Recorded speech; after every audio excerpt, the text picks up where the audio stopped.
All right, as you can see, this is a beautiful sunset evening out here at the PGA Professional Championship. Just wrapping up a long day of practice on the Wannamaker and doing a quick video for you. So what I'm going to demonstrate for you is my little draw 3-wood. So what I do with the 3-wood is make sure that I set up and I kind of nudge that face slightly closed with my grip.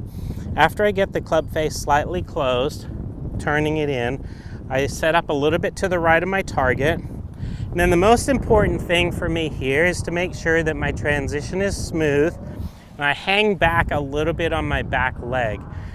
My normal move is to get up and kind of drive into the front leg and hit down on it.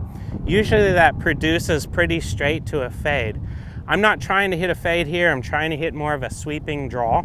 So there's the grip, slightly closed, aiming out to the right, take a very balanced setup.